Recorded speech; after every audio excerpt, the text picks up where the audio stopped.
Hello నమస్తే అందరికీ నాగుల పంచమి శుభాకాంక్షలు. సో ఈరోజైతే నాగుల పంచమి కాబట్టి నేనైతే టెంపుల్కి వెళ్ళడానికి రెడీ అయిపోయాము. పిల్లలతో పాటు వెళ్ళాలి. సో అందుకే మార్నింగే రెడీ అయ్యాము. పిల్లలు స్కూల్కి వెళ్ళకముందే వెళ్ళేసి రావాలనుకుంటున్నాం.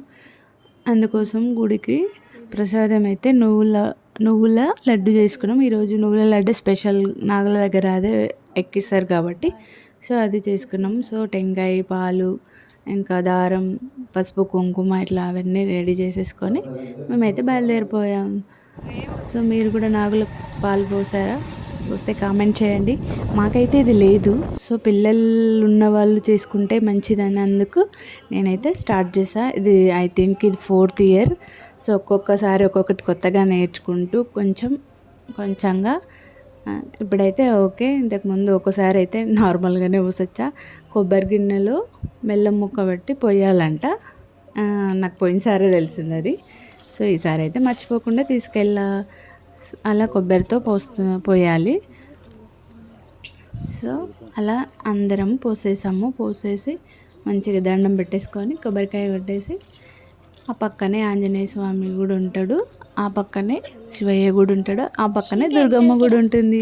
సో అలా అందరికీ మొక్కేసి దీపం పెట్టేసి ఇంకైతే ఇంటికి వచ్చేసేయాలి. కానీ మేము అనుకున్నట్టు తొందరగా కాలేదు, లేట్ అయింది. చాలా మంది ఉండిండ్రు.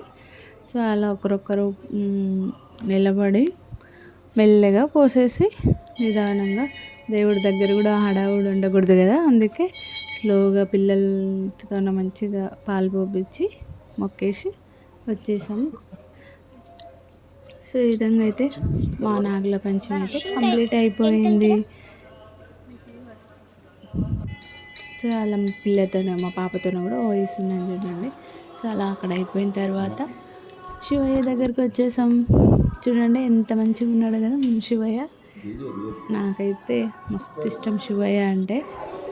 సో అక్కడ మొక్కేసి అక్కడ కూడా దీపం పెట్టి ఇంకా పక్కనే ఆంజనేయ స్వామి దగ్గరికి వచ్చేసాము. అక్కడ కూడా ప్రదక్షిణాలు చేసేసి ఆకు పూజ చేయించి అర్చన చేయించేసాం.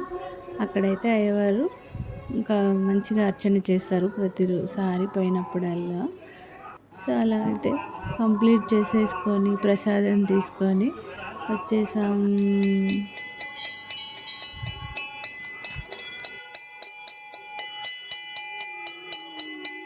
సో అలా అయితే ఇంటికి వచ్చేసాము. పిల్లల టైం అయిపోయింది, ఫాస్ట్గా తినిపించేసి పంపించేసాం.